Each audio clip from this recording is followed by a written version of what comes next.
Forget Shark Week. Here on the Fighter Pilot Podcast, it's Bomber Month. Every Monday from December 2nd to the 23rd, we'll feature a different American bomber. From the venerable World War II era Boeing B-17 Flying Fortress to the cutting-edge Northrop Grumman B-2 Spirit. Never mind the announcements. Listener questions can wait. Let's get straight to the bombers with your host, retired U.S. Navy fighter pilot Vincent Aiello. Today, the Fighter Pilot Podcast is at the Museum of Aviation at Robins Air Force Base in Warner Robins, Georgia. And I am joined by Mr. Mike Rowland. How are you today, sir? I'm doing well, thank you. Great. Well, thanks for coming on the show. You're going to help us talk about the B-17 Flying Fortress, and we just happen to be sitting next to one. It is an exciting airplane to see up close, the way we have here. Well, we're very fortunate to have the airplane. Cool. Well, we're going to talk a little bit about that, and then I understand you have someone else we should talk to. But first, let's get to know you very quickly. Where are you from, and what have you done, and what are you doing? So you may enjoy this part. I am a Navy brat. Oh, all right. My dad served in the Navy, a career. I started out in diesel submarines as an electrician's mate. Okay. Eventually went to school, got a degree, came back as an officer. Great. Served in submarines. Then he went into the logistics, the supply corps, logistics side. I went into the Air Force. I served on active duty for 6 years. Enjoyed it, learned a lot, but felt like maybe there was something else I wanted to do. So I got into museum work, went to the University of Florida where I got a degree in museum studies. Came to the Museum of Aviation as an intern. Okay. Went back to the University of Florida thinking I'd never see the place. Was hired on around the time I graduated, and I've been here for 15 years. And you are currently the curator of this museum. Yes. Wow. And this is an impressive facility. What can you tell us about the Museum of Aviation here? The Museum of Aviation is the second largest museum in the United States Air Force, and it opened in 1984, so this is our 35th anniversary year. Excellent. We're very excited about that. Yeah. We have 4 exhibit buildings and about 90 airplanes, well over half are inside. Okay. And really kind of focused on World War II to the present. So it's just a neat place, free to the public. We hope that people will come and visit. Well, if they are in Central Georgia, they absolutely should, because just getting in the door to meet you today, I saw a B-1, an F-15, a B-52, an A-10, a C-130, a C-124 I think you've got outside. 124, yes. And then I walk into this amazing hangar, and the first thing I see is a B-29. You've got another hangar with fighters, and right now we're sitting next to the subject of today's episode, and that's a B-17. And what can you tell us about this particular aircraft? Well, the B-17 is one of those just really famous, an iconic airplane. Absolutely. So people, when they think of a World War II strategic bomber, they almost certainly think of the B-17, probably even more than the B-29. And I think that's because the B-17 has been in so many movies. Right. It just kind of stays there in the conscience. I think, too, that one of the great things about the B-17 is this really dramatic human story that began with, in the factory. The airplane was mass-produced, but it was put together by hand. You had Rosie the Riveter, but you had thousands of other people working together on it.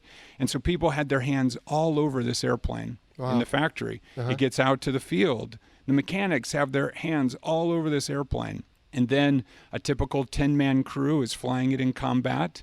And you have literally humanity from one end of the airplane to the other. So it's so much more than just the metal and the rubber and all the different parts that make up an inanimate object like an airplane. It's the fingerprints, if you will, the stories. And this particular one is undergoing a renovation. And for the listeners, if you hear children's voices, that's because we're inside the museum and they are walking by, enjoying all the different displays. And there are people inside this particular aircraft. What can you tell us about this one? So this one was built very late in World War II and was not flown in combat. Okay. It went into storage very soon after it was produced, waited around. Eventually, though, this particular airplane was modified as a drone control airplane and was used to control other B-17s that were used on test missions, most famously for this particular airplane at the museum for some of the atomic bomb testing out in the Pacific. So this airplane was controlling other B-17s that were flown into the cloud after an atomic test. So even way back then, drone control was, I mean, we all think of it as sort of modern technology, but they were doing it 60 years ago. Okay. All right. So this being the Fighter Pilot Podcast and the aircraft series, Mike, we're talking about the B-17. We know that this was a strategic bomber, basically, for World War II, and did it quite well. And there was a handful of variants, right? So we had some early kind of not pre-production, but some prototype variants. What can you tell us about the ones that were operational? I think beginning with the E model? That sounds right. Okay. So the E, F, and G, right? Right. So the very earliest models had some machine guns, and that's where it picked up the name Flying Fortress. Because it looks like a fortress. But what we're used to is like the G model that we have here with, guns sticking out of the nose, the top and lower turrets, the tail, the waist gun positions. But the early B-17s didn't have as many guns. Oh, wow. And so combat experience showed that they had to add more weaponry. Okay. So that's, it became more of a flying fortress over the course of time. The G model that we have at the museum was the most produced version, kind of the definitive model of the B-17. A good balance of range and payload capacity and so on. A good flying airplane as far as that goes. Sure. And do you recall, as far as ordnance goes, I mean, so it's 50 caliber guns. I want to say, did they end up with about 13 different guns? Maybe it's less because I know the crew is about 10, but at any rate, bristling with guns, I think we can safely say. What about ordnance otherwise on the aircraft? I mean, it's a bomber, so just regular type bombs or? Typically, B-17s flew in combat in the Pacific in the early part of the war, but they just didn't have the range over the long distances. So the B-17 in the Pacific was quickly replaced by the B-24 Liberator. In Europe, though, generally the B-17 was flying with just a general-purpose bomb, a 500-pounder or a 1,000-pounder. Sometimes they'd carry a little bit more. It would a heavier bomb, depending on the target. If they were going to hit, U-boat pens, for instance. Right. But generally, it's going to be a 500 to a 1,000-pound general-purpose bomb. And up to, I believe, if I read correctly, about 4,000 pounds capacity? About 4,000 pounds. Which is interesting because it's actually arguably not that much, but this is also a 70, 80-year-old design, right? So that's one of the things that really strikes me about an airplane like this. It is big. You walk around it. It's really impressive, but it's got a really small bomb bay for such a big airplane. Right. Actually, a pretty small bomb load for such a big airplane. Okay. And of course, it is made famous by, as you said, several places, but most notably probably is the movie Memphis Belle. It was showcased in that, and that aircraft still exists, right? That airplane is a magnificent icon for the United States, and it is on display at the National Museum of the United States Air Force at Wright-Patterson Air Force Base outside of Dayton, Ohio. Okay. It's on display. It is really impressive. Awesome. Highly recommend a visit there. Well, it's been several years. I went there last as a Top Gun instructor, so it's been almost 20 years, gosh. And you need to go back. I need to go back. And same thing for the Naval Museum in Pensacola, because it's changed a lot as well. But these museums, and especially this one, Mike, are just amazing because it's a way to preserve and promote the history for the next generation, right? Right. And, people can say, well, I can just take in a B-17 virtually on my computer, or I can look at pictures or watch a movie, but there's nothing quite like being able to come up and see for yourself its size, its scale, and you can start imagining, the people and their experiences with it. Right. And something like over 12,000 were made, but there's not that many left. There really aren't. I don't know what the numbers are, but many were destroyed in combat or training or whatever, and then were quickly brought out of frontline service because there were better airplanes by the end of the war or the post-war years. Right. Some of them hung around for a long time just as almost kind of, hack airplanes. Our B-17 was one of the last in service, and it was retired to Bunker Hill Air Force Base in north central Indiana. Okay. It went on display there in 1961 and was outside for 54 years before we were able to recover it and bring it here for restoration. Wow. And it's not like we're tucked away in a part of the hangar where no one can see. I mean, this renovation, refurbishment, whatever we should call it, is happening right in front of your patrons' eyes, right? Right. It's really fun. Part of it is the size of the airplane. We had to get it into a place where we could work on it. But yes, visitors can come up and they can see the work that's going on. Very cool. And I understand there is a local here in this area who flew these in the war. Is that right? Yes, Crawford Hicks is a delightful fellow, and I'm glad you get to meet him and talk with him. He flew B-17s, and he'll tell you some great stories. Excellent. Well, why don't we go track him down? I appreciate you giving us an overview of the aircraft, and we'll see what Mr. Hicks has to say about his time flying this in World War II. Very good. Thank you. All right. Thanks, Mike.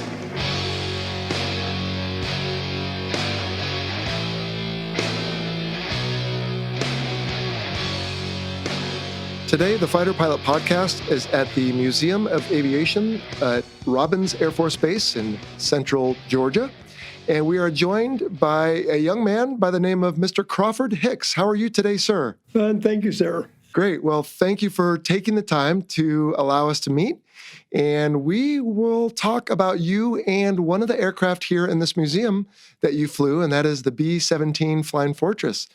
But can you tell us a little bit about you first? So let's just prime the pump. You said earlier you were born in 1921. Correct. And you're from Kentucky? From outside of Louisville, Kentucky. Okay. Yes. And then you served in the U.S. Army Air Corps, and then it turned into the Air Force for over 20 years and retired as a lieutenant colonel. And I was one of the Brown Shoe Army. Okay. And now here you are in central Georgia. But tell us a little bit about your youth as far as what interested you in flying and then what you did in your military career. Okay. Born in 1921, when I was about 5 or 6, 7 years old, there was a lot of news about the German and the English and the American fighter pilots in World War I. And, of course, I was interested in that, and I used to be able to model airplanes. And so, anyway, started reading when I was about 6 years old, and I read the newspaper, everything they said to say. So I built model airplanes and wanted to fly all my life. But I was raised on a farm, and I loved to read, which I did. And I was the youngest of 4. My mother and brother were the farmers. I hated farm work and went to school. And I loved to read, so that helped me tremendously. Okay. And my father had been a school teacher, and he was always on my case about using correct grammar. Lindbergh was my idol. Charles Lindbergh? Charles Lindbergh, Okay. And I remember, I think it was 1926. I'm not sure about that. But it's something like that when he flew across the ocean. Okay. And I read his story 3 or 4 or 5 times. And I read everything about him and how wonderful. And I could just imagine myself. And also they had mail carriers. They were first starting with air mail delivery at that point in time. And I remember reading about the mail carriers, how they'd be in the soup and they couldn't know where they're going and things of this sort. So Sure. This was very fascinating to me.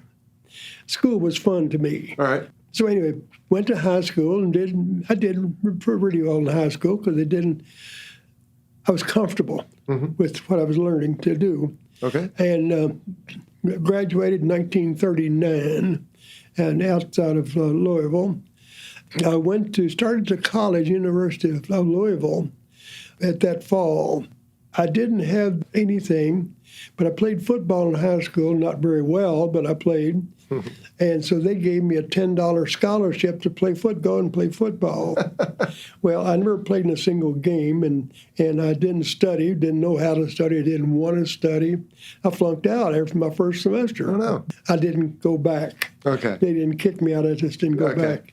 Anyway, so didn't have any money, and I wanted money, so finally I got a job in a bank, and a very low-paying job. I think I got $50 a month for 6 days a week. Wow. But I was able to drive my Model A Ford, and then the war came along. Right. And I knew I was going to have to go. Sure, I was 20 years old and had to go. So I quit my job immediately and went to home. I was out in Oklahoma, and my mother would not sign my papers to fly because it was too dangerous. So I waited until I was 21, which was in February, and I went down to the people and signed up to fly. I was accepted as an aviation cadet. Okay. Or no, I was accepted. Of course, I applied for aviation. July of 42, I started active duty. Now, this was an interesting thing in itself. Something like 60 of us went to active duty and then did what they had to do and get our shots and get our uniforms and get oriented into the military life.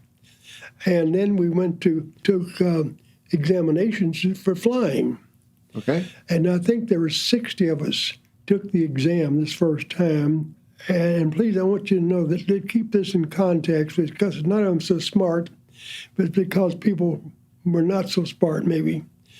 60 of us took the exam, and only 9 of us passed the first aptitude exam. Only 9 of us. That's pretty bad. And then we went to and had a physical exam, and only 6 of us passed that. So they really washed a lot of people out there, but I did pass the 6. I was just thrilled to go. Sure. I was engaged at the time, and my sister and my fiancé took me to the airport to go to active duty. They were crying. Of course. I couldn't understand why.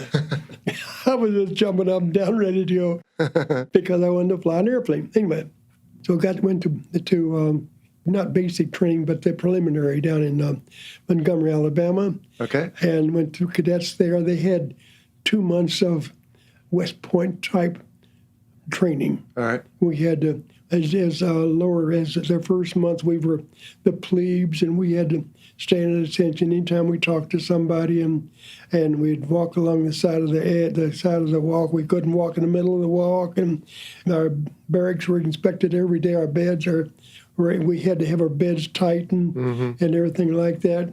I loved every bit of it. Calisthenics, and I hated it, but it made me, I did well. So anyway, I got through that already, and then started flying school down in Albany, Georgia. The washout rate had decreased after going through the basic training, into the pre-basic training. So went to Dar Aerotech, learned to fly in a Stearman, had, I think it was 30 hours. Okay. So a biplane tail dragger. And tail dragger. The first, in order to solo, you had to do some landings under supervision. So we had to do 3 landings on 3 days to see that we could land by ourselves. The third landing of the first day, I ground looped with a little bit of grass stain on the wingtip. Didn't hurt it, but it's a little bit. I was able to recover well. And on the third day, I did the same thing with the other wingtip, but they let me pass anyway. So I went through there, then went to, that was down at Dar, down in Albany, Georgia. Then went to Greenville, Mississippi to fly the BT-13. It had twice the horsepower that the Stearman had, and we could do a lot of things. We could do snap rolls and all the other things of that sort, and spins and enjoy them, and we did. Did a lot of cross-country and a lot of radio work. And then they divided us, who wants to go to single-engine, who wants to go to multi-engine. I wanted to go to multi-engine. So I did and went to Vincennes, Indiana. I flew the AT-10, and I think 2 engines together equaled the BT-13's 1 engine. This kind of power it had, not much. It got through there all right, was happy, and I loved it.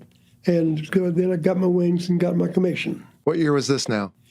1943. Oh. I was in class 43D. So I got from there and went home, had a 30-day vacation on leave, then went to Columbus, Ohio, and started to learn how to fly B-17. Okay. Remember walking out on the tarmac one day and I saw it, and I thought, I'll never be able to fly that thing. 103-foot wingspan, and here I'd been used to a Stearman. And so you can imagine what the transition was. Had a wonderful teacher, and he put me in the left seat, which I was throwing to fly, and made me fly left-handed, which I had to learn to do. Left-handed, okay. He would not let me use the trim tabs to do anything in landing or anything, because I had to horse it around with my hand. I had calluses on my left hand from doing it, but I loved it. So I learned how to fly the 17 and thoroughly enjoyed it. Then went from there to Pyote, Texas. This is what I'm trying to remember. Pyote, Texas. Okay, Pyote. It's about 200 miles due east of El Paso, right smack in the middle of the desert. And they called it the Rattlesnake Bomber Base because they had to use bulldozers to clean off the rattlesnakes before they could build a base on there. Gosh. That's how bad it was, out in a desolate area. And you take one night, remember, this is an aside a little bit, but one night I remember taking off and it was dark, there was no sun, no cloud, no sun, anyway, no air, no moon. No moon. Took off, and I went on instruments immediately because I could see nothing but stars and stars. And what it was, I was seeing all the oil flares in the ground, which looked like stars, and you couldn't differentiate the stars from the oil ground. So so I had to go on instruments immediately when it took off. All right. But we did that. Learned to fly a lot of formation. I flew a lot of B-17 formation, and I loved it because, it would do anything you wanted it to do. It was very easy and good to fly. Right. Well, that's what we're going to talk about here in a second. Okay. So, It was very good and stable, and, it just responded to what you told it to do. Okay. And then went to, still in Texas, up in the upper part of the Panhandle as my second phase. And there I picked up my crew, co-pilot, bombardier, and navigator, and then we had 6 enlisted men. But these guys were with us all the rest of the time. Okay. I had been graduated from flying school about 6 months at that point in time, maybe 7. But I was designated first pilot, and my co-pilot had, I think, 2 months he had been graduated. So he was quite new. I had to teach him whatever I knew. So anyway, we had a good combination. Learned formation flying, did a lot of that. Learned bombing. We did practice bombing a whole lot. They would establish 3 spots on the ground, and they put a little building in the middle of them, or a little signature was placed for them, with lights and so forth, and formed a triangle. So we would take off at nighttime, and we always wore oxygen all the time. Took off at nighttime and flew a triangular plan and dropped bombs on those 3 points. And they were 20,000 feet. So that was pretty good. And my bombardier turned out to be a whale of a good one because there was a circle of about 50 feet around each one of these markers down on the ground. And if you got within that circle, you were doing darn well. But he hit the shack in the middle of the circle, and he dropped bombs. Very good. So that was good. Now, let me interrupt. What were you dropping? Were they live bombs or just cement? No, cement. Yeah, practice bombs. Maybe they had an explosive to show where they hit. Smoke charge. Something like that. And they were light ones. They were 200 pounds. No, wouldn't be that much, would it? I don't know how much they weighed. Yeah, I don't know. Huh? It was just light enough to be a bomb. Right, and the right ballistics. Yeah, that's right. And so you could practice the right techniques for what you would use coming up here in a minute. Bombardier was a crackerjack. He really could do it. And we got along well as a team. Finished there and went to Kearney, Nebraska. All right. This was early in 1943. We got there and they said, Hicks, here it is, sign for this brand new B-17. So I had to sign for one. It had 6 hours on there for something like that. Like a new car. Yeah, it was. You could smell new. So we got in it, and so we had to go up and see what it's like, And I remember our top altitude was about 30,000 feet. Okay. But I wanted to see how much higher it'd go. So I got up to be about 33,000 to 34,000 feet, and started getting a little bit mushy. Then I came back down again. And you said earlier you would wear supplemental oxygen, the whole crew would? Oh, yeah, the whole crew, yes. So, because it was obviously open windows for the gunners. And then the oxygen system, I don't even think they had an oxygen system other from through the mask. Okay. I don't believe they did. And so you'd put that on, at 10,000 feet? It no later than that. Okay. When you did night missions, we put it on the ground. Oh. So because you didn't want you fumbling around that makes sense. in the dark. Okay. In doing the bombing, you'd fly around the triangle, drop bombs on each of those markers on the ground. And I was on the way home, and I was sitting back and enjoying. We had finished our job, and so let's go home now. And I saw a couple of lights up ahead of me. So all of a sudden, then my crew chief hit me on the shoulder, look up there, and I saw it more clearly. And I kicked the hard rudder and pushed the nose down, and 2 fighters split, dismissing me. Oh, gosh. Yeah. Now, you weren't talking to them, obviously, or anyone was controlling you. It was just see and avoid? Yeah, I was just seeing. That's right. Now, the things I'm talking about are dangerous. Mm. But you know what? I didn't feel it. I didn't feel a danger. I felt such a great deal of, had some confidence in the airplane. And of course, they trained me well. Now, that was the big thing about it, I know, is looking back on it. Mm-hmm. They trained me over and over. And, well, all of us, they trained us all well. So these things were not hair-raising. They happened, but... You were, like so many young men, impervious. It would happen to someone else, right? Exactly right. Yeah. Because, hey, we got through that all right. What's going on next? I used to think we flew a lot of formation. Yeah. Uh-huh. Well, I would try to get my wingtip at least, even with my lead airplane wing, or maybe inside a little bit, because I just like to fly close and enjoy. Sure. And I enjoyed flying formation just tremendously. So the airplane that was assigned to you that had 6 hours, what model of a B-17 was that? Because I understand you had the, A through D were the early ones, and then you had the E, F, and G? I think it was a D, R, and E. I forget. I think it was an E. All right. Because when I finally went overseas, it was in the end of March of 1943. Yeah, I think that's when it was, March of 1943. I flew to Labrador, to Maine, landed, Topped gassed up, Yep. Then flew up to Goose Bay, Labrador. Okay. And I was smoking cigarettes, and I had a lot of sinus problems. And I went in at 30,000 because it was so socked in all the way down, and got to Goose Bay, and it couldn't even land because of the bad weather. Oh, gosh. So then I had to come back to the States. My nose wouldn't clear up during the whole time, and when I landed, so that my air pressure, which was less in my head than it was on the outside, was pushing all this bad stuff up to my septum and my head. Yuck. And my head felt like knives going into it when I landed. Anyway, all right. And the co-pilot helped me land on that one. We landed at Goose Bay.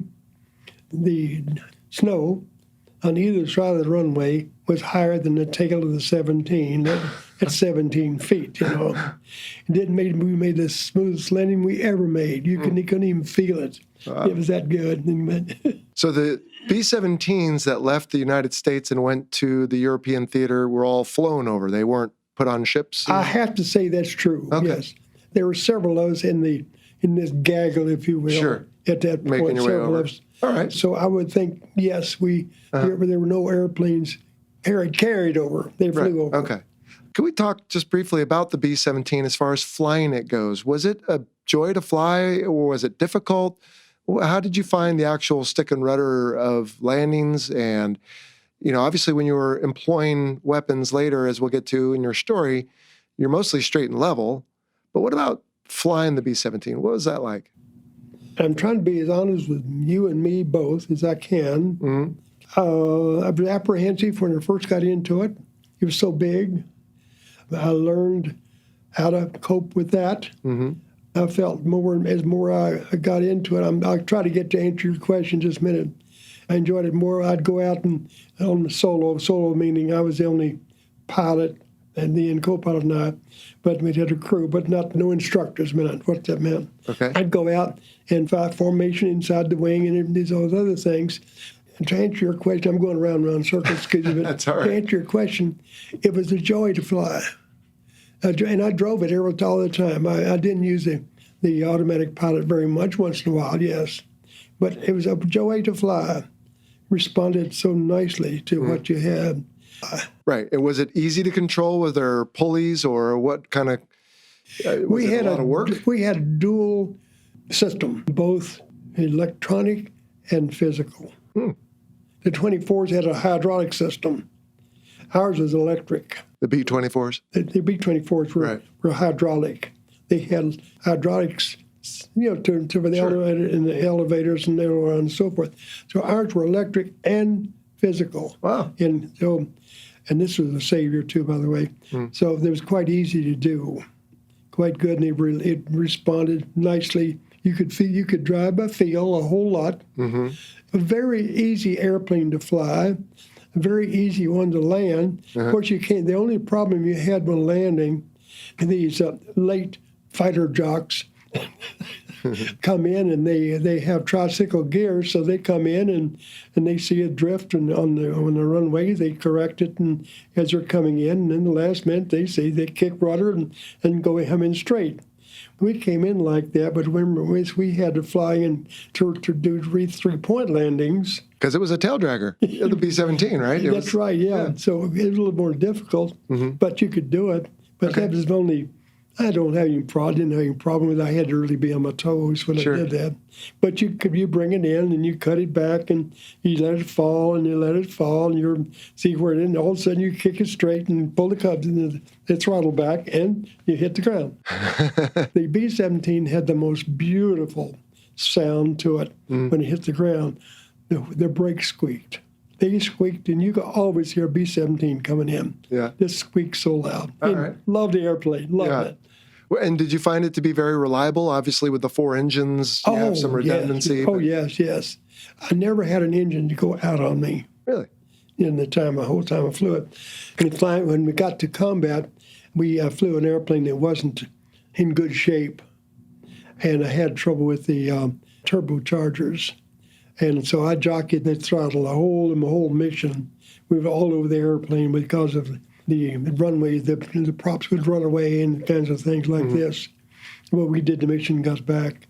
I don't know how pertinent that is, but it's very easy to handle. Okay. Let's talk about the crew again. You said it was a crew of roughly 10 total. Okay. And so you had 2 pilots and then a navigator and a bombardier. Correct. Now, were they all officers?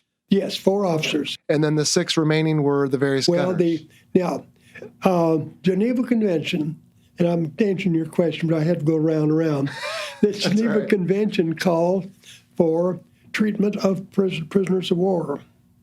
So, in all the nations that had joined the Geneva Convention agreed that POWs would be handled humanely, but also their humaneness was done in tiers. The highest tier meaning no bad treatment. Then on down, you didn't get as much food and not as good quarters, and on down, no lower, you got very little food, and you had to work hard and things like that. So we had about 3 levels. The Geneva Convention. In your airplane? No, the Geneva in general. Okay. Call for that. So all of our enlisted guys, they were sergeants or staff sergeants. Okay. Buck sergeants or task sergeants, 7, because, of course, they were technical, but also because of the convention, they would be treated more kindly when they if they got out. So you had a mix of the officer and the enlisted? Yeah. The senior was the flight engineer who stood right behind me, and he manned the top 2 guns. Like, he's the one who hit me on the shoulder when I saw these airplanes coming in. Right. Helped me to remember. So he helped me fly the airplane. Okay. How about between the pilot and the co-pilot? What were the shared responsibilities? Was it always that one flew and the other did something else, or would you trade back and forth? Or a lot of that was personality, I think. A lot of that was determined by personality. Okay. Gene Bianco, he was Italian-born and from Syracuse, New York. His job was to watch the engine and gas and the feed and food mixture and watch that kind of thing. And also when he got in combat, to keep eye for being an observer. Sure. It was his primary job. I flew most of the time. I actually handled the airplane most of the time. I'd say 60, 75% of the time. You were flying? I flew it. I drove it, yeah. Okay. As he drove it. I was on the controls, controlling it, yeah. But now I watched the pitch control, watched that carefully. And incidentally, if you did not have the pitch done properly. Incidentally, the pitch is the amount of bite that the propeller takes of the air. It's like a screw. And so you can control the pitch. If you have a high pitch, like a not much of a bite, or low pitch. If you had a low pitch, you had a lot of power but no speed, not to speak of. Okay. So we would take off. We wouldn't have a lot of speed, so we put our pitch into a lower, taking a more bite. Okay. Taking more bite, but by doing so, it also put a greater strain on the engines. Sure. To take that larger bite. So as the minute our wheels left the ground, we'd pull the engine back and adjust the prop pitch control, and then we go to flying levels and so forth. Sure. My job was to handle the throttles and the prop pitch. Now, Gene, the co-pilot's job was to watch the fuel mixture. We had gasoline. We had a handle for each one of the engines, and you would adjust the gasoline and air that the engines got. You wanted to have enough, because if you didn't, they wouldn't work well or overheat. But you had too much, they wouldn't work well either. So he had to watch that all the time. Okay. Now, all three of them, both he and I and the engineer, kept our eyes on the compass, because that was such a critical thing. Then the radio operator sat in back of the bomb bay. The bomb bay consisted of 2 racks. And you could have 500-pound bombs in each one of them. Had 2 racks. In order to get from the front pilot's area to the back, you had to walk on those very narrow catwalk between the bomb racks. And incidentally, the only toilet we had was called a pitot tube. Well, it was a tube with a funnel on the end. And in order to go to the bathroom, we had to go out back there in the bomb bay and stand in that passageway. And now, because you had very long flights, right? The we did. Yes, could fly, what, up to 10 hours? Well, I think my longest was about 8.5. Wow. But you have to go sometimes. Sure. I think I used it one time because I was made careful that I was going to not have to go, because it was a pain. Okay, when we were flying altitude, which we did all the time, we had our regular trousers on like we have, our flying suit. Then we had electric suit over that. Sure. Now, in order to use the toilet, you had to go through that electric suit, then through the regular travel suit you have, then you throw your underwear and get to yourself so you can pee. It's a long, hard... That's a process. It was. All and right. then, because of the altitude, you really were not very manly. Oh, I don't know whether you... In other words, the blood was more needed elsewhere? Well, yes, and you had to find your penis because it was so cold, and you didn't find it all the time, and so you peed in your pants. Which is great at first because it's warm, but then it's no good after that, yes. That's right. But no, I'm trying not to be. I'm trying not to be vulgar. This is what we like on this show. This is the reality of what you had to deal with. So in other words, you practiced, if I may, tactical dehydration. You tried not to drink too much water because then you'd have to go to the bathroom. Absolutely. Too much, right? I think I interrupted your story from a long time before, but you obviously finally made your way over to England in 1943. Well, let me tell you the jobs of the people. Yeah. Radio operator, very good. He didn't see anything because he was in his little cabin, did not have the turret on top like some of the airplanes did. Okay. He did not. He sat there and he had these transformers, I'll call them that, on the floor of the airplane. They're about 4 or 5 inches high above the floor, and he would rest his foot on them when he was working. He had a long antenna, which he could let out, had an inflate, and that would give us distance. And then he'd reel it back in when we got ready to land. But I'm jumping around a little bit. But that's okay. We got a hole in the airplane every mission I was on. I was on 10 missions. A hole in the airplane? A hole from flak or from fighters or something. Sure. Every time. And one day, a piece of flak came in through the bottom and hit this transformer that was on his foot and kicked his foot up in the air. No kidding. And he called me on the phone. He said, "Hey, Skipper, they're getting a little bit better down there." Didn't hurt his foot. It just lifted it up a bit. Oh, heavens. Well, we're going to get to a story you have here in a moment about they got a little better yet after that, right? So. Oh, yes. Okay. Yeah. Well, we had a hole every time we went out, every time. That's amazing. Every mission. Okay. That was his job to do the radio and help us with our direction and so forth. Okay. The waist gunners just had to see to it that things were in good shape back there. We had 2 waist gunners, two windows on each side, and those guys would have to stand in those windows with their single 50 caliber machine guns and fly and shoot from the side. Now, I'm digressing. Imagine yourself, you have a squirt gun, and you see something out there that you want to hit. You're going this way, that other guy's going this way, or maybe he's going this way, maybe. But you had to shoot this gun so to make that stream go around in a circle and hits this other guy when he's passed by. You with me? Because of the airstreams and and the different speeds and everything like that. How they ever hit anybody, I do not know. Well, did they have special airplanes that in training they could fly up and let them shoot at? We had that a little bit, yes, a little bit. And did it give a light if they hit it, or I forget how they did that? I don't know really how they scored. I really don't know. Don't remember that. I don't think we had a light as such. No, okay. I might be confusing that with a different. So it was probably on-the-job training, and if you had instant feedback, then you could adjust from there, right? It would be something like that. And they would share stories with each other on best practices, I'm sure. Okay. Especially with the shack that we talked about earlier. Right. You know, we talked about that.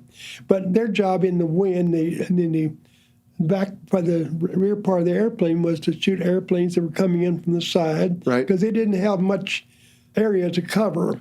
They could only go so high and so low and so much forward and so far back. They were limited because they had the wings and the tail and everything else. So, was it up to them to not shoot the wing off, or was there a mechanical stop on the machine gun?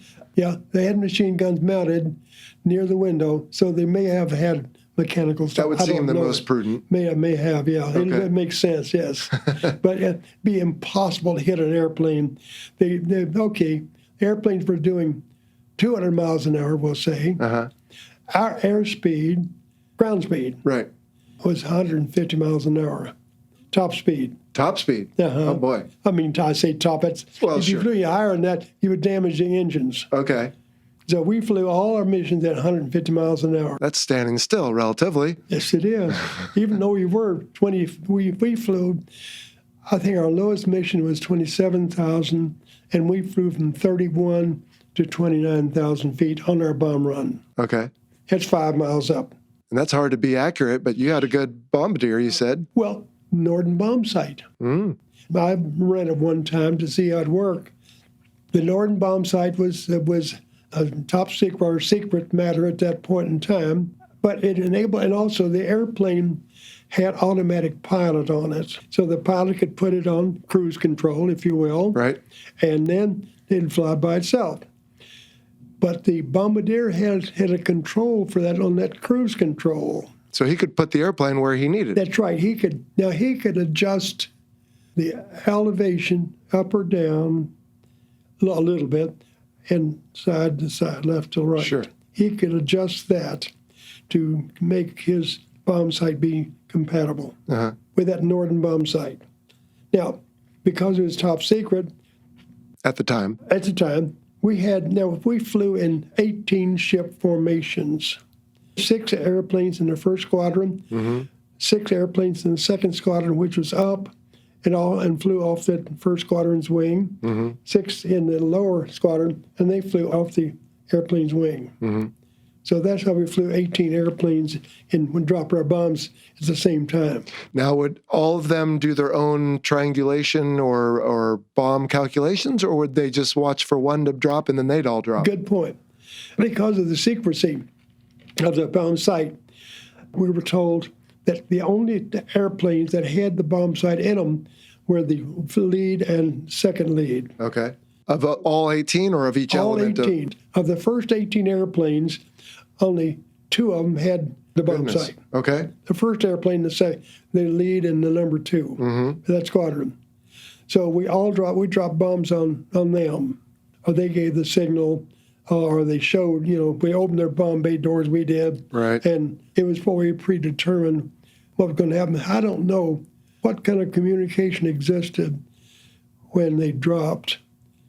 They may have give us a radio number, I don't know.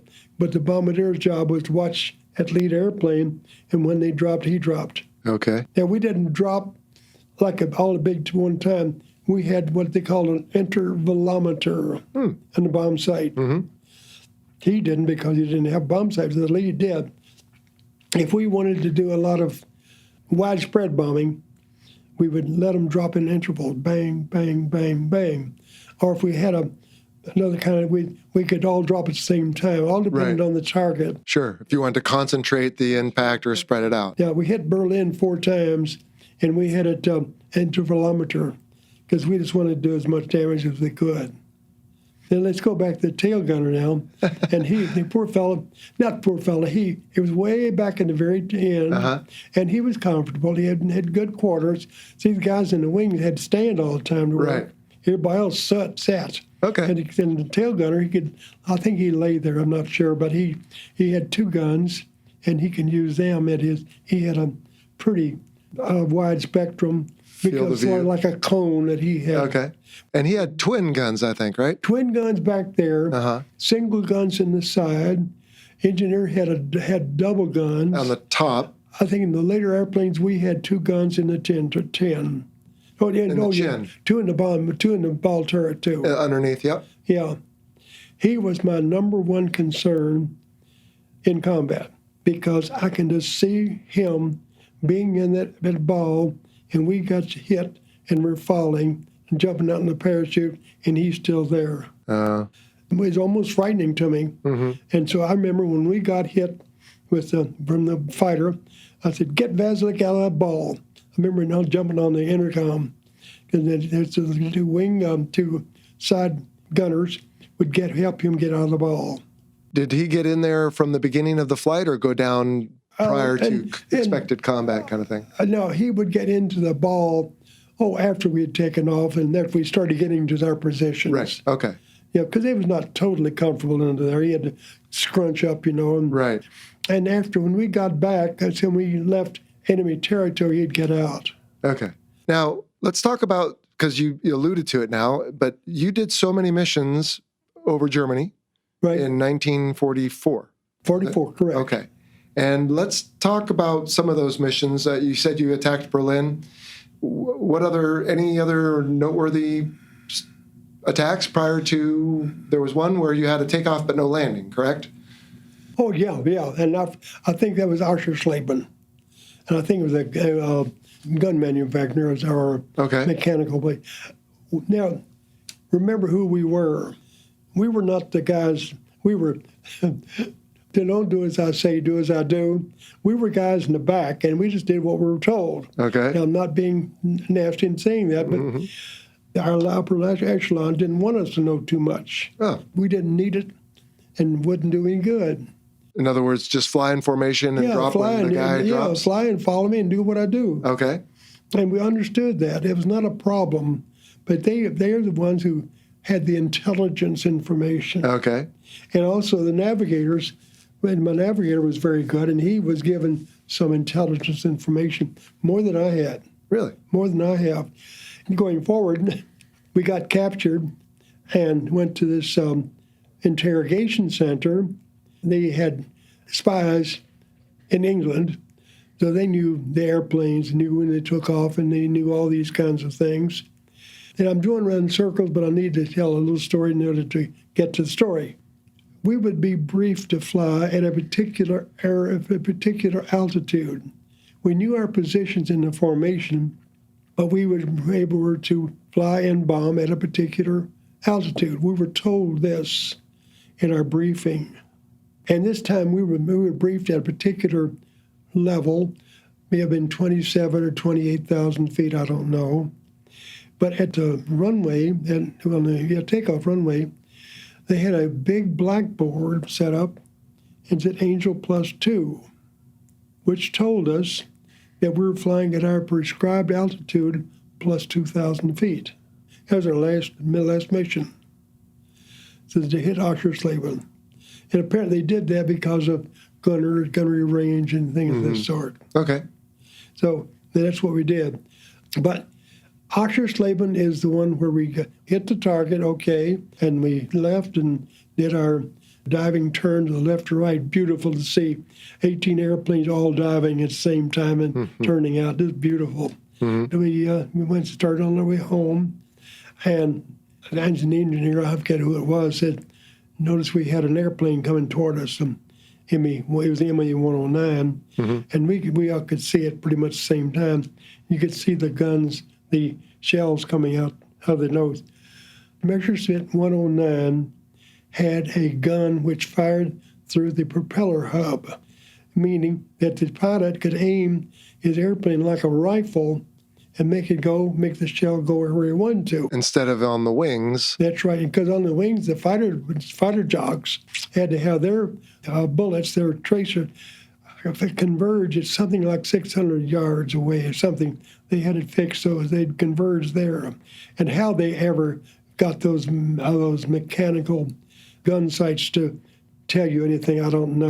Because I tried to read them, I couldn't read them. But the 109 could shoot through its propeller without hitting itself. Right, that's right. So that became more accurate. A lot of accuracy. And what number mission was this for you? 10th. This was the 10th mission, now, okay. My son has been doing some looking into this thing for me, and he said the record says I had 12 missions. Well, I don't remember, but my record says 12.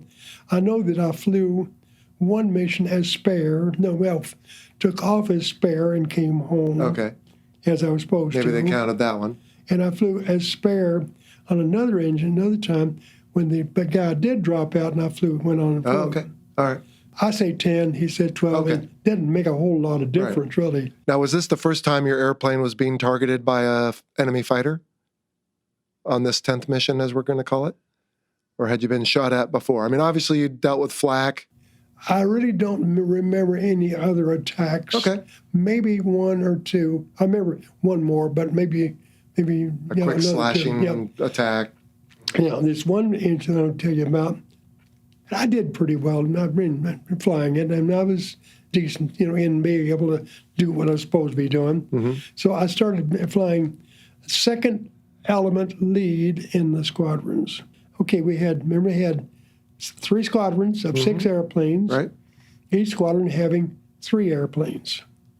Okay, so I was lead in the second element. One day, the day I want to tell you about, of the upper squadron, and I was flying along fat, dumb, and happy because we had a while to go to get to the target, and I was lollygagging and not keeping up in the formation. So they said, hey, bandits, 12 o'clock level. So I poured the coals that thing and to get back into place. Because what? There was safety in numbers? Oh, yeah, because the formations were designed to be able to get the most firepower going this way, this way, this way, this way, up, and this down, way. Forward, back, left, yeah, right. and they did. The way they were set up, they were always designed. They were pretty smart cookies. We were. Sure. Well, someone spent some time studying the optimal that's response. Right, okay. Yeah. So anyway, that particular time, and I was late, trying to get back up with my group, and I was at fault in that respect, no question about it. But this 109 came toward us. I could see it. He wasn't firing, but flew right under my left wing. And I tell you what, I mean, I'd know him today if he had not had his mask on. He was that close under my left wing. Wow. Playing. Right on his tail was the most beautiful P-51 you've ever seen in your life. Fishtailing him, shooting at him, shooting the hell out of him. And they just happened to come right by you. I tried to kiss him. He wouldn't bite. He wouldn't let him. All right. Well, war is raging all around you. So let's get back to the ME-109 that's got you in his sights now. Okay. All right. So he's coming in from what direction? Straight ahead, 12 o'clock level. All right. I could see the tracers going off in his guns. Okay. Couldn't move. I couldn't move that fast. I felt a thud in my right wing, and he hit the right engine. One or two, I don't know. He may have hit both of them. I remember when it happened, I did what we're supposed to do. I pulled the power back, and I turned the fire extinguishers on, had one in each of the engines. But we were not doing too bad. I was dropping down out of the formation, and he made another pass at us and came on from underneath this time, more or less, the this angle, what is it, a quarter of a 45 degree. They shot more, and the bombardier was in the catwalk going from the pilot's compartment down to the bombardier's compartment. And he was there, and they hit him in the chest with a 50 caliber. And so, but he got hit. I could feel it, and I saw him, and he saw blood coming out of his mouth, and so I knew he was gone. And about that time, or before that, I had rung the bell to bail out. And of course, I made some intercom connections too, but people were getting out because the alarm had gone off. And they all got out except him. Was getting out, and the airplane, I hadn't put it on automatic pilot yet after the hits. Mm-hmm. It went up on his right wing because that's where all the thrust was. So I got back in the seat, and everybody got out, and I got the airplane straightened out and put it on automatic pilot. So they would fly you would fly skewed like, then I jumped out. I went out the bombardier's hatch with me and jumped and looked down. And you know what? I had no alternative. None at all. I go down. I'm not going to stay there in the airplane burning. So I got out and looked down there. Lord, help me get through this. And I did, and went out and tumbled a few times, then the chute, I pulled the chute. Remember, I had enough awareness. I said, okay, it's about time to pull the ripcord now. And I was thinking that clearly. Don't ask me why or how, but training must have been the answer. Mm-hmm. But I was given that kind of training and had that kind of reaction. And so I pulled the ripcord, and it's about time for it to open. Looked back, and I saw it trailing out behind me. And I don't remember too much after that, but then the chute got caught in a tree, and I was let down. My feet didn't even sting when I hit the ground. That's how comfortable it was. And where were you at this point? I was near the Belgian border on the way home. Funnies, I had a lot of funnies happen. And I feel so strongly about this that I tell everybody until everybody doesn't want to hear it or blue in the face or something. Did I tell you about waking up and being afraid? No. I flew the first mission scared. Understandably. Very scared. Sure. I flew it on the right side, get me oriented, and so forth. The right side of the... Right, of the airplane. I was co-pilot. Okay. But I flew it. So they wanted to see if I could handle it. Sure. Almost vomited. I was so scared because the fighters of the flak was coming up. I could see it and feel it, and so I was very much aware of it. So on the second mission, I was the first pilot, and I got up scared. This is as real as can ever be. I said, Lord, it's the day I get killed. I said a little prayer. And such a tremendous relief fell over me. Really? Now, I'm saying this, and I'll preach it to the high heavens. I don't give a darn. I said, Lord, help me get through this. Now, psychologically, I think it meant that, hey, stupid, you don't have any control, so go ahead and forget it. I think that may be the psychology of it, but I like to give the Lord credit for it. There you go. Okay? But after that, after being awakened and having that, I was afraid. I was scared, but I wasn't frantic. I don't know what another fearful. word would be. You weren't fearful anymore, maybe? I wasn't fearful, yes. Sure. I knew what happened was going to happen. Mm-hmm. And that helped me get through my flying missions. The same thing when I went out there and fled in a parachute. Mm-hmm. Same thing.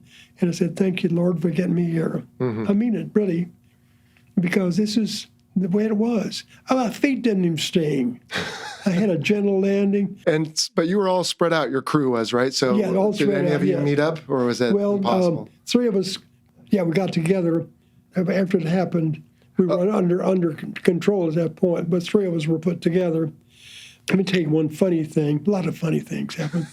I was smoking at the time, and I had a Zippo lighter, which is a rather difficult thing to come by because you didn't have those things all over. And he searched me and saw the lighter, and he took it. And I remember looking at him, and I want it back. and he gave it back to me. Well, hold on. We're getting ahead. Who is this? Who's the he? Okay, I'm sorry. Excuse me. A motorcycle guard, a motorcycle person, appeared at the top of the hill. Got in a tree. They'd seen you coming down. Yeah, and I'd already gotten out of my chute, and I was supposed to be I threw it this way, and was supposed to go this way, you know, like we were told. He came over the hill and came down. Now, he had guns on him. He didn't have a gun in his hand. He came right down, and so... This is a German soldier? Then he searched me, and I gave him the lighter, and this is when he took it and shut up. He didn't talk anymore. I mean, he didn't scream at me anymore. Okay. So I knew that it sort of felt that that's what he wanted, but he made me take my parachute and my May West, which is a flotation device. Yes. And walk, I don't know, quarter of a mile. Not very far. It's a little town of Nienburg, Germany, which was near Belgium. And we got there, and here again, I think I was in shock, if anything. But we got there to the place, a little village, and the man with a big squirrel gun came out about that long, and he was my guard, and he was told, I can see by motions, that to guard me, the driver of the motorcycle policeman, just screaming his head off at me. I took my Zippo lighter out and gave it to him. He shut up and left. This was after he had already given it back to you and you put your hand out? Okay. Did you fly with sidearms, like a pistol? Okay. We started out, yes. No, we had them when I went overseas. Mm-hmm. I don't remember when it was. Let's say, I never did carry it on a mission. Okay, so they didn't have to de-arm you when they captured you? Because the powers that be, saw that it was very difficult for us to try to escape, and a gun would just cause us to have more problems. Okay. So I tried to turn my gun in. So this is May of 1944? April. Okay. April. And so 9 out of the 10 of you made it, and your one crew member was dispatched in the airplane before everyone else bailed out. Okay. And so what did they do with you at that point? We went to this little village, and the guard captured 2 others, the co-pilot and the radio operator, and put us together, and we start walking to the Army post, which is a compound. And it was April the 29th. It was 2 years to the day that I'd gotten my wings with the car running. But a nice, pretty little German girl was coming on her bicycle, coming down the road toward us like this. The radio operator, his name was Ulysses C. Briggs, so we called him Useless. You know, we had a good an early call sign. Okay. Yeah. But he did the wolf whistle at her as she was riding by. And I said, Briggs, shut up, don't do that. Not a thing happened, but he did. There was a guard with a gun in their back, and he did that. He's still making cat calls, huh? So, all right. But anyway, we went on to the German post where the military was. I was given some bread, which is not very good, and some coffee, which was even worse, and put into a cell which had an inclined wooden bed on it. And that was where I spent the night. Now, when I got shot down, it was about 10:30, 11:30 in the morning.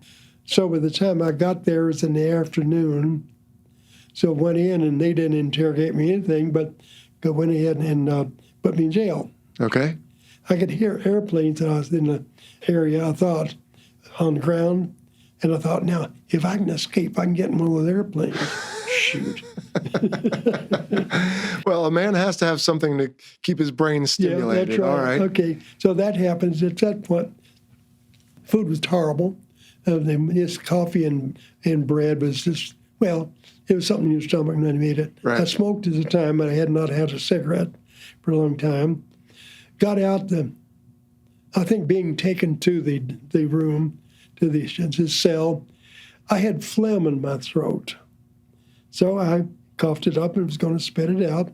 And I went over to the side of this pathway, and my spittle hit on the walkway rather than in the weeds. German guards saw it, Uh-oh. And he was on his head. They were doing a gas mask exercise. Started screaming at me through his gas mask. And I knew what he was doing because I had done, that was a horrible thing for somebody to do, is spit in Germany. All right. So I reached down, I remember cleaning it up with my hand, and he kicked me. He was just screaming the whole time at me. And I sort of fell into it, so I felt that's what he wanted, so I cleaned it up. I saw it coming, I raised my hand, and I think he hit my arm. Didn't hurt me a bit. But anyway, it got my attention. Sure. And then he took me on to jail and spent the night. Went by train from there to our interrogation center. Now, en route, have you been to Germany? I have. Okay, you know how the train stations are. They're huge train stations. Mm-hmm. Well, we went to one of those. A lot of the windows were out because of bombings and so forth. But we were transferred from one train to another. And the civilians there were about a dozen of them inside over there, just screaming to high heaven when they saw who we were. Right. But the guards protected us. And we were taken on to the Stalag. I forget what they called it. The Luft is air in German. Right. And Stalag is camp. So I don't know the name. It was an interrogation center. All right. They knew everything about me. Names of the crew. In fact, one of them got named my fiancée. They didn't really question me too much because they knew I didn't know anything. And I told them about, yes, who I met, and that's my crew. The interrogator is the one who asked me. I had that information, and he gave me a cigarette to smoke, and he was a Belgian or something. But a very nice guy, spoke good English, and he asked me about all these things, and I went on. As I said, I knew nothing, and they knew I knew nothing. That was the interesting thing. They even asked me why we changed our altitude before takeoff. Remember the blackboard with a +2? They knew that. They knew that they had been changed. They wouldn't know why it had been changed. So they had an informer on the base? Yes. Wow. Tremendously. Of course, we had spies in their group too, but sure. They knew a whole lot about us. And they kept my navigator at the interrogation an extra day. Oh. Because of this factor, because he knew more about things that was going on than I did. Yeah. And I was happy about that. Hell, I didn't want to know anything. Well, I'm sure you were relieved to see your crew. Oh, yeah. Oh, yeah, I was. I don't know who was with me on the train, but we went by train near Breslau, Poland. Got off the train. We were in prison cars with bars in the window. Got out. And we're milling around after getting off the train, and a German guard stood on the loading platform up there. And remember, we were still in shock. This was 5 days after I'd gotten shot down, something like six or 7 days. And he was standing on the platform, and he had his head mean looking. He had guns bristling all over him, and as mean as he can be. And he says, "Jesus Christ, fellas, where you guys from?" And he had the most beautiful Brooklynese accent you have ever heard in your life. Okay. He was the first thing we had heard. He said, "Rausmetal, Rausmetal, missile, knock now, make fast." That's all we had heard for 3, 4, 5, 6 days. Right. And here this guy speaking Brooklyn English, good English, wonderful English. And we all gathered around him, and he started hating, who, my cousin, so they sort of had some relatives. He had he lived in the United States, had gone to England for some reason, maybe to visit his parents or something, got him pressed into the military. That's what he was doing, but he was telling us what was going on. This was the 7th or the 8th day of June of 1944. 1944, the day after D-Day. D-Day. Our morale shot up like you've never seen before. Can you imagine? Here with BOWs, not knowing what was going to happen, and we were told they've started the invasion. And I tell you what, our Marines, they was shot up. I'll bet. We were taken to the Stalag Luft 3. Stalag is prison, Luft is air, and the number 3. This was the camp near Breslau, Poland.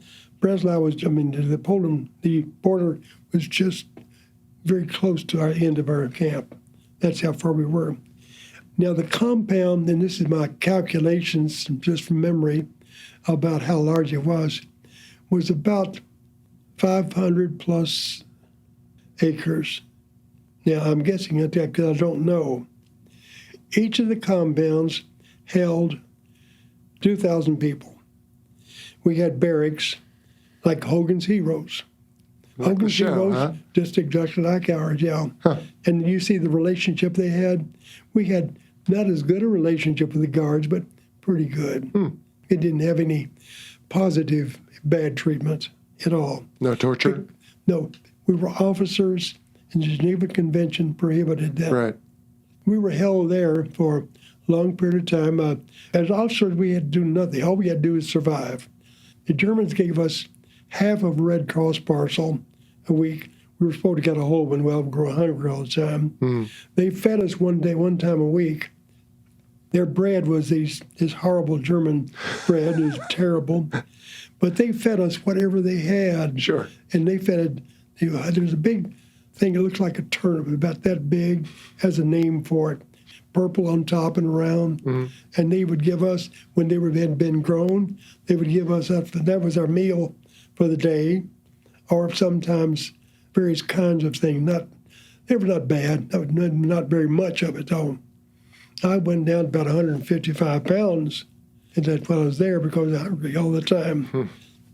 We had a lot of talent among those guys in there. Remember who we were. We were guys who were 20, 21, 22, 23 years old, sort of in the prime of our youth, growing up in activity, right. Had good musicians, good people who in college. I had one semester of college. We had a good bunch of people, a good, pretty well-educated people. We had one man, or several, who wrote a parody on our being there. Now, keep in mind, we were Stalag, we were BOWs, we were Kriegies. Krieg is Kriegsgefangenen. Krieg is war. Gefangenen is prisoner. Okay. We were Kriegsgefangenen. Kreigs. You got to spell the rest of it. I can't. But we called ourselves Kriegies. It was our nickname. I have to give you the background of these things.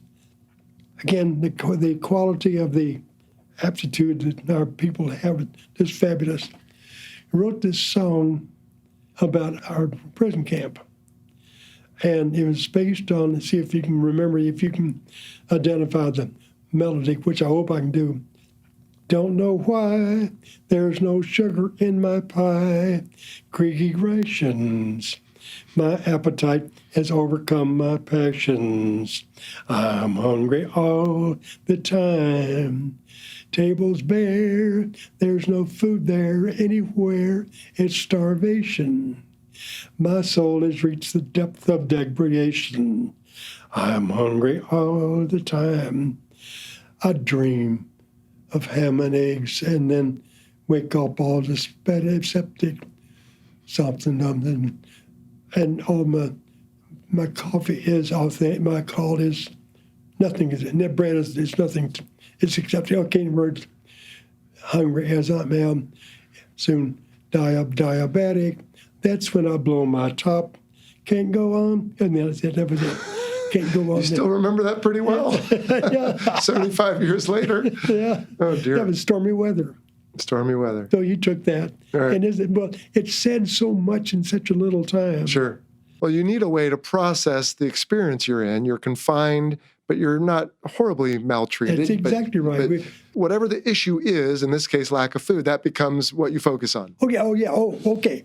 Food was our number one subject of conversation. Right. We smoked. Remember, we were 20 to 30-year-old guys. So I'm guessing we're talking about girls, too? But we didn't even talk about girls. We talked about food. Now, this is true. Food was our first number one issue of thoughts. Okay. But I have to point out that we had a lot of talent. And they can maybe keep the era, the band, if you will, of people we had. I'm trying not to brag here, but everybody in there had to be in the upper level of our country in terms of physical ability and reasoning ability and maturity and things of this sort. We all had to be up there. We had a 14-piece band. Who provided the instruments? The WWII provided instruments, and we had professionals playing, doing music for us. Had concerts, and the Germans came and they loved it, and everybody had a good time. You know, Mr. Hicks, my father, who recently passed away, was a foot soldier in World War II. He carried his trumpet everywhere he went.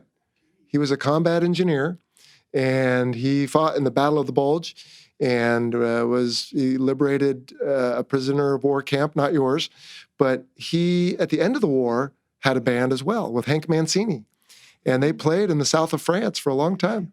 Yeah. He tried to get Hank to write music, and apparently he didn't want to do it.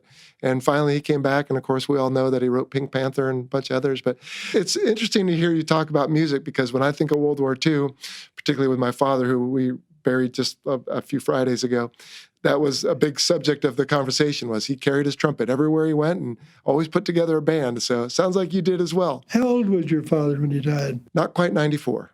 94. He was born in 25. Well, he was a kid when he was over there. Oh, he went and he turned 18 in 1943. Yeah. Now, think of the hell he went through. Oh, he never spoke of it. You know, now he had a hard time. I feel almost guilty that I didn't have any of that. I know it's not right to feel guilty because I had no control, but I feel, I'm trying to say respectful. Because I did not go through that crap. Well, but you spent almost a year or more than a year in captivity? 11 months. 11 months. Yeah. But the thing is, I didn't go through the crap that he went through. The hell, because he had either buck private or something. When he ended up a tech sergeant. Okay. Well, he may have gotten a little bit better treatment. But our sergeants that owned my airplane had to work on the farms. Oh, in captivity? Yeah. Oh, wow.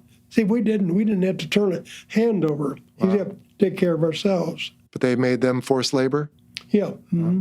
Poor guards, they were just almost as bad off as we were in terms of, I've got a lot of funnies. I can talk for 3 hours. I don't know how long the listener wants to stay tuned, but I'm sure they love your stories. Buchenwald is the camp he liberated. Just finally. Oh, man, that wasn't a prisoner of war camp. That was a SS for the type, Jews. It affected him the rest of his life. What was your liberation like? Absolutely wonderful. Okay. We spent our time there in December of 44. We could hear the Russian guns coming in. The Battle of Bulge was going on in December, if you recall. Yes. And we knew nothing about it, really, other than that. We went to Nuremberg and spent a short time there. Then had to walk about 100 kilometers from Nuremberg to Moosburg, Germany. When was this? What time? This was April 45. Sure. Yeah. We'd learned enough German to communicate with the people. If you had a D-bar, which was a high-protein chocolate bar and cigarettes, you could buy the moon.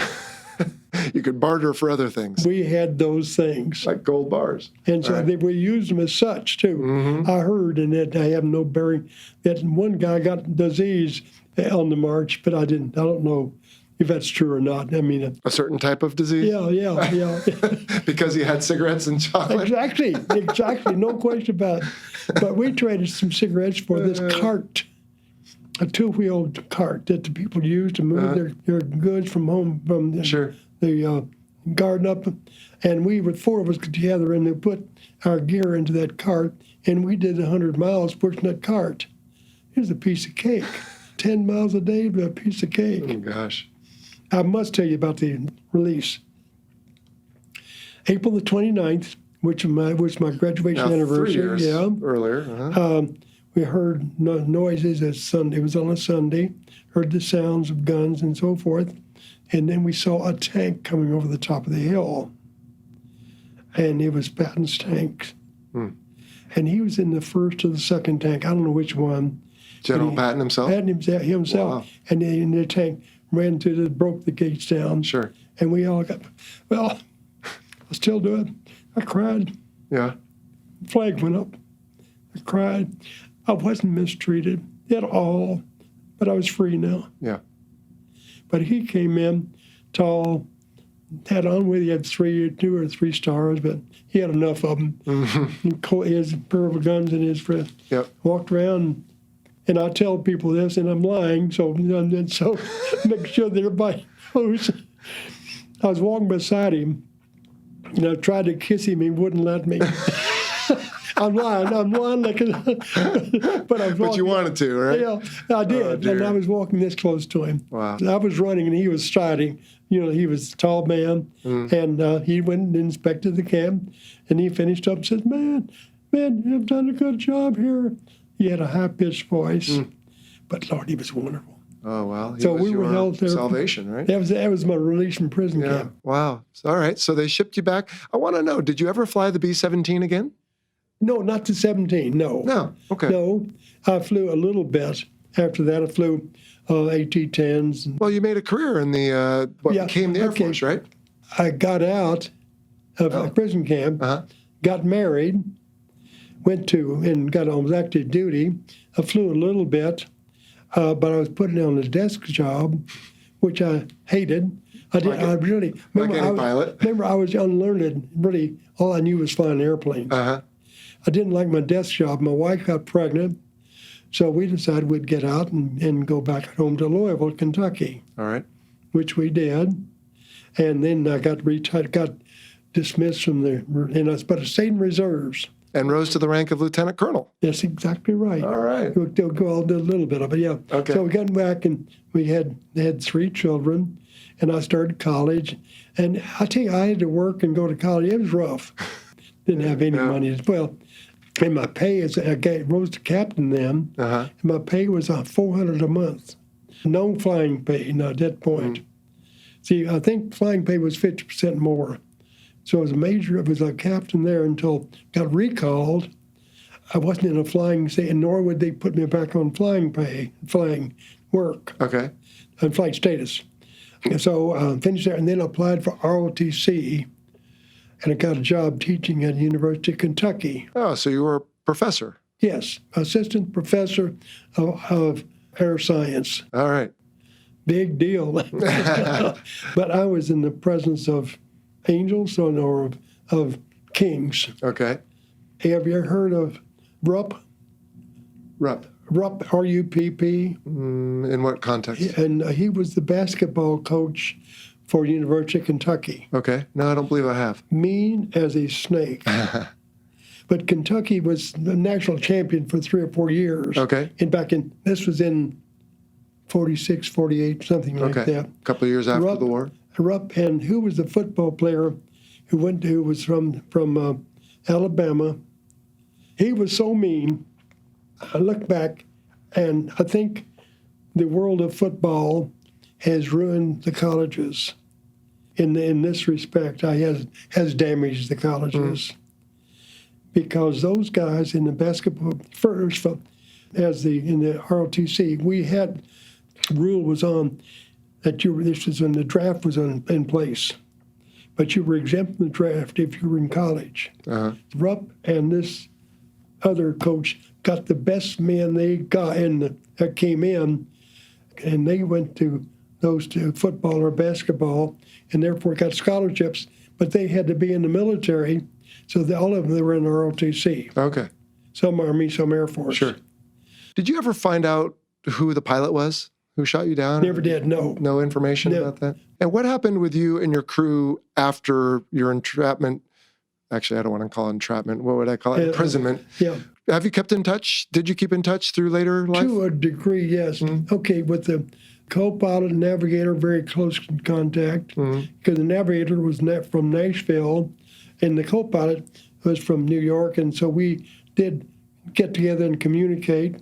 The co-pilot was a musician as well, and one of the guys in our room with us was a hot guitar player, and so the two of them played music in POW camp, or for everybody else. We had an orchestra, a 14-piece orchestra, And it was good. That's amazing. Yeah. Okay. But we did keep in touch. And the navigator, we sort of lost touch, and he died. He died early. Okay. We all smoked. He had been enlisted in the Army, and he went to cook and baker school. So when he came into our group, he became the chef of our room. He took it. He said, "Under one condition, of this condition, I want every morsel of food that comes in this room, every morsel." So he can turn it into something? No, yeah, so he could turn it in.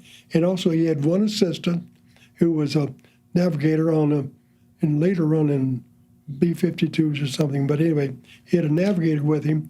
He was a young kid, and he was his assistant. The rest of us did all the work in the kitchen, but he's the one who cooked. Okay. And he, Yeah. Made it less well, painful? we had D-bars, was a candy thing I told you about. Yep. And he would take a D-bar and shave it up and make a cake with the ground up bread and the little tiny bit of sugar we had and make a cake. We had a cake every day. But you did okay. Morale, shoot, it went sky high. But even though, but Gene, the co-pilot, and then we had another fellow musician in the room. We were together quite a bit afterwards. They did a bit of music, and they played, and we would go and listen to them play guitar, and both of them played guitars. Okay. Gene was more of classical, and Chuck was a red hot. Red hot. Anyway, go ahead. So you kept in touch after. Yeah, that's it. With all the other roommates. We kept in touch with roommates, and they finally died off here and there, and my crew died off. The last of my crew died about a year ago, something like that. Okay. I'm the old guy.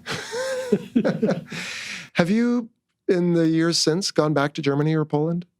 No, I've not gone back to Poland. My wife and I went to Berlin, saw the wall. Okay. And we're very much impressed with that. Germany is still a beautiful place. Mm-hmm. The Danube River is the sanitation source for Europe. So everything flows into the Danube and then out into wherever it goes? And we went to a place down there in southern Germany, near Salzburg, and saw the Danube. And I went on a bridge going over the Danube, brown, because of the cesspool thing. They had blocked off a part of the river, we'll say 100 yards wide and 500 yards long on the bank, from the edge of the water, and blocked that off and had purified the water. And we could sit there on the bridge looking down, saw all the brown river, but that blue spot that they had done that too. Okay. That's an aside, but it's still, to me, it speaks volumes about what they went, because the Danube was the sewer for Europe. So when you went back, did you feel any sort of animosity for the war? Not at all. I'm sorry to digress so much. On our march, we marched all night long the first night, and we had not had any sleep for 12 hours, so we were dead tired. So we had rest stops periodically, and we could just lie on the snow and sleep. That's all we did. One night, and that night, about 1 or 2 o'clock in the morning, this is so important to me. A lady came out of her house. Now, we were the prisoners, and she was free. She came out of the house with a pitcher of hot water and poured hot water into our cups. Gave us some hot water. It was like nectar. Now, I have never forgotten that. This was a German lady, and we were POWs. We had another instance on the same march. I went to a house. We were allowed to sort of branch out and don't do too far, And went to the house and knocked on the door and asked her for some food. And she gave me some soup, which was potatoes and water, and there was not much else. But she had a big stove in a corner like they had in Germany. And I turned the radio on, and BBC came on, and she said, hold it down. So I was listening to BBC on her radio, and she was let me doing it. Now, I'm saying that because that reflects the German people. Right. They treated us beautifully. Those in that sense, the guards were very decent to us. We did not have a hard time. They had their job they had to do, and we enjoyed them.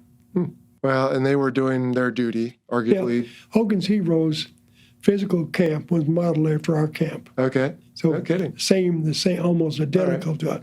Well, speaking of Hollywood, I assume you've seen or at least heard of the movie Memphis Belle? Oh, yes. Several years out. I wondered if you could comment on having watched that and having lived that, where the movie was right and maybe where it was wrong. I mean, because that's what most people will build their interpretations of, both the air war in the early parts of the war as well as the B-17. Okay. Now, the 17, yes, I went in it. And, of course, when I get into 17 now, the only place I want to go is up in the cockpit. I don't care with the rest of the airplane. All I do in the cockpit, Right. and because they can't get up there anymore. So it refurbished in Memphis. It was in Memphis at the time. The actual Memphis Belle. Yeah, the Memphis Belle, yeah. Mm-hmm. I read the book Memphis Belle, and trying to answer your question as best I can, that last mission Memphis Belle was on in the book was incorporated just about all the things that happened to me in my 10 missions. We had somebody get killed. They had somebody badly wounded. We had the bomb bay doors open. I remember looking down the bomb bays and seeing nothing down there. And the bombardier got killed. We had good camaraderie among the members up there. And I was a boss, and I didn't have to worry a bit about being boss. It was, hey, we're here and we do the job. Right. But I'm saying the last day was used in incorporating things that happened. They having holes. We had a hole in the airplane every mission we were on. Right. I'm trying to get to describe what you're referring to. On one mission, we were coming to the Zuider Z in Holland. At that point, was a miniature. It was an ocean, a big lake, saltwater lake. But it had the Dutch people are the world's best in hydraulic engineering. But there's a lake there, the Zuider Z, and we were let down on the way home, going over that lake because we were out of the reach of the people of the Germans, and we were let down this one day, 6 of us. They shot one round of 88 millimeter guns at us from that lake. They had boats stationed out there. Because they knew you were flying over it? Yep. They knocked 2 of the airplanes down. They knocked a hole in the rear fuselage that you could crawl through. Oof. They cut the electrical system. They had to fly it manually, which was all right. We had a hole in the airplane every mission we were on. But you never flew the B-17 again? Never handled it, no. Never handled it. No kidding. Because they were just not around. Right. And the ones who had it were old pilots, and they didn't want a young whippersnapper, Right. But never flew it. I've flown in them a couple of times. And flying out in the back is not fun. It's not even fun Right. unless you can drive it. No, I agree. Well, we're both pilots, so we're, of course, going to feel that way. Well, Mr. Hicks, this has been a lot of fun. I really enjoyed your stories and learning a little bit about the war and the B-17. Thank you so much. We, on this show, have a tradition of talking about our nicknames or call signs. Now, you said you had a crewman whose name was Useless. Did you have a nickname or what we would call a call sign these days? Yep. Okay. Do you care to share what it was and how it came about? I wear a size 13 shoe. When we were training at Dalhart, Texas, in the wintertime, I got 2 stories to tell you there. First of all, in the wintertime, and on Christmas Day of 43, I had to fly something down to San Antonio. We flew from Dalhart. The airplane, the 17 has a 17-foot tail. The runways were up to my waist. In the snow? The snow. Okay. The runways being so high, we're at Labrador. That's when they were 17 feet high. Okay. Yeah. We took off that day and flew all day long doing practice work and planned landing and so forth down to San Antonio. picked up something. I got out in this blizzard weather, the cold weather, and got down there and took my jacket off, all in the same state, the same day. The weather was that different. To me, it's more important that it happened. Mm-hmm. But while at Dalhart, I had to get some overshoes to get out in the snow. They didn't have any in my size, so they gave me size 14 shoes, overshoes. All right. And my navigator promptly notified me that my name was Shuffle. So I would shuffle around all the time. So I was called Shuffle the whole time. You were Shuffle, all right, because of shoes. Oh, that's crazy. All right. Well, Mr. Hicks, this has been really enjoyable. You are a treasure trove of information, and But don't forget, I lie a lot. Well, we like to say never let the truth get in the way of a good story. And if my math is correct, let's see, you said 1921, and then you said February. So you've turned 98 years young this year, is that 98 and a half. Well, God bless you, sir. I'm blessed. You are indeed. Shoot, I tell you what. And you know, the good thing, I do appreciate it. I do appreciate all the things that the Lord's done for me to help and or keep me out of trouble and things that I've done wrong that I should have been punished for, you know, these kinds of things. Yeah. But really, I mean it. I was just overwhelmed with that. Well, that's a great way to end. Thank you so much for your time today. Well, thank you for your time. Now, you are retired. I did, yes. How many hours did you have in In military aircraft, a little over 3,800. and you were flying fighters? Some of those were under an hour at a time, yes. Good night. Okay. I always wanted to make a carrier landing. I always felt like I didn't have any qualms about the idea, but when you hit the lane, you stop, don't you? It's a controlled crash. Yeah, I've heard this so many times. Yeah, that's right. You know, my fear, and okay, I'll stop here. My fear was I didn't want to go in the Navy, although I love the Navy and what I saw of it, and of course the uniform was outstanding, all these kinds of things. Thank you. I was thinking, here I am. I'm flying. I was before I even got in the Army. Mm-hmm. I'm flying an airplane. I'm a dogfight over the water, and You're imagining this? And I'm trying to get home to the carrier, but no radio and no lights on. And I decided, really, that made me, I ain't going to the Navy because of that. So those facts right there. There you go. And so you've been there and done that too, haven't you? Well, not with the no radio and no lights, but our systems these days are pretty reliable. Yeah. Great. All right. Well, thanks very much. You've been listening to the Fighter Pilot Podcast, brought to you by BVR Productions. Got a question for the show? Send an email to questions@fighterpilotpodcast.com or leave a message on our listener line at 877-MACH-101. That's 877-622-4101. Be sure to check out our website at fighterpilotpodcast.com. You can also find us on Facebook, Instagram, Twitter, and YouTube. For exclusive Fighter Pilot Podcast content, check out our Patreon page. Please like, follow, and subscribe to the show. And don't forget to share us with your network. Thank you for listening.